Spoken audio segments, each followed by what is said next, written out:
editor, Breitbart News, author of Bullies. Man, does she deserve this award? For what? For courageously coming forward, for having been an athlete of great prowess, and now fighting a new battle. What exactly is the battle? I mean, self-definition is what you do, and my baby's doing it 18 months old. I wasn't aware that you get a medal for it. To come out transgender is horribly difficult. It is the most difficult thing you can do. I've been overseas. I've flown helicopter missions, surveillance missions. I've been shot, stabbed. Being brave is being yourself, and being transgender is about the bravest thing you can do. Did she deserve the award? Yes. Why are we mainstreaming delusion? It's not delusion. Why would you call it delusion? Because Caitlyn Jenner, I'll call him Caitlyn Jenner. No, it's her. You're not being polite to the pronouns. Because disrespectful. Okay, forget about the disrespect. Facts don't care about your feelings. It turns out that every chromosome, every cell in Caitlyn Jenner's body is male, with the exception of some of his sperm cells. It turns out that his sperm structure is male.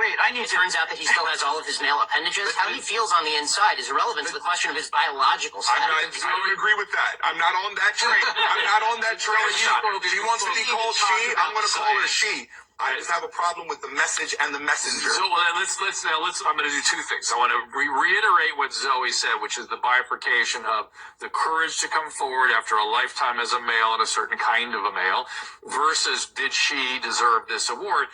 Listen, awards. What are award ceremonies except the opportunity to catch some eyes? Especially the So yeah, ESPN. Well done, ABC. They did exactly what their job was: attract eyes. They did it. That's what award ceremonies are for. But in terms of the science behind gender dysphoria, you're very familiar with that, Zoe. Very familiar. It's not about the chromosome. The chromosomes within our both know nuclei. Yeah, chromosomes don't necessarily mean you're male or female. Gender. With gender identity. Go ahead. So, especially, but even so, you have a thing like Klinefelter's syndrome. So you don't know what you're talking about. You're not educated on genetics. Are you supposed to discuss the genetics? What are your genetics? So let's stay away from the genetics and back to the brain scans. You cut that out now, or you'll go home in an ambulance. Yeah, that seems mildly inappropriate for a political discussion. No, I know. Well, wait. To be fair, but to be fair,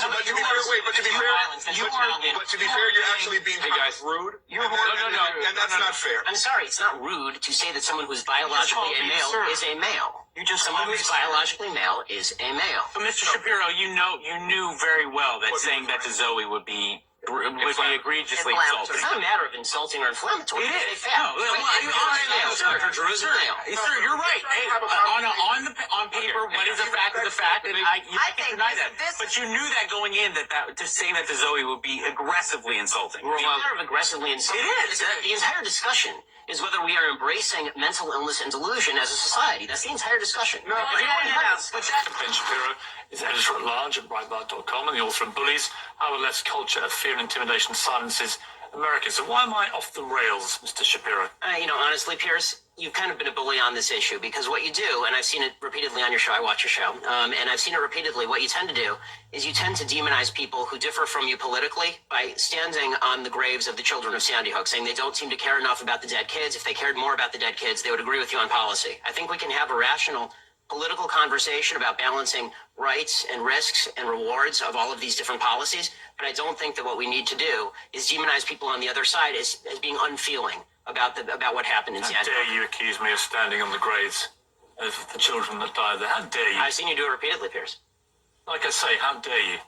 I mean, you can keep saying that, but you've done it repeatedly. What you do, and I've seen you do it on the program, is you keep saying to folks that if they disagree with you politically, then somehow this is a violation of what happened in Sandy Hook. And you have yet, I'd really like to hear your policy prescriptions for what we should do about guns. Because you say that you respect the Second Amendment, and I brought this here for you so that you can read it. It's the Constitution. And I would really like for you to explain to me what you would do about guns that would have prevented what happened in Sandy Hook. If you want to do what you did in the UK, right, which is ban virtually all guns, that is at least a fair argument. And we can have a discussion about whether that's something that we ought to do or not. I've made it very clear what I want to do, which is exactly what Mark Kelly wants to do. And in fact, rather than address your comments to me about standing on the graves of children at Sandy Hook, you can address them to Mark Kelly, because he agrees with everything that I've been saying, because he feels the same way, as does his wife. They're gun owners. They both respect the Second Amendment of the Constitution.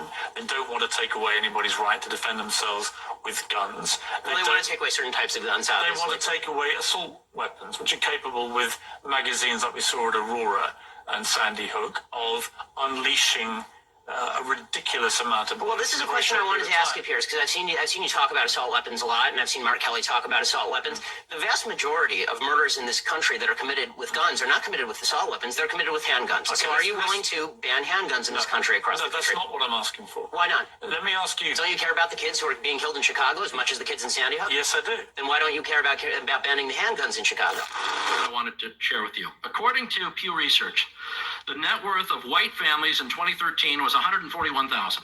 For black families, it was $11,000, even less than the $19,000 it was in 2007.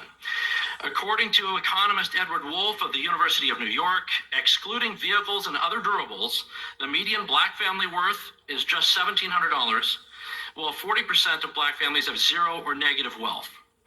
White family worth, in terms of financial worth, is 69 times more than that of black families. Given this disparity, how can you argue that racism is not a driving factor in income inequality?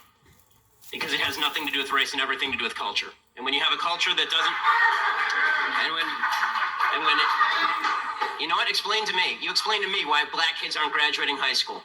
You explain that one to me. Explain to me why black kids are shooting each other in rates significantly higher than whites are shooting each other. Explain to me why 13% of the population is responsible for 50% of the murder. Explain to me why the number of black kids in prison, not for innocent reasons, not for walking down the street and getting pulled into a prison, is so high. Explain, if it has nothing to do with culture, explain to me why the single motherhood rate in the black community jumped from 20% to 70% in the same course of time that the civil rights movement has made such tremendous strides. Is America more racist now than it was in 1960? And if it is, please explain to me how that happened.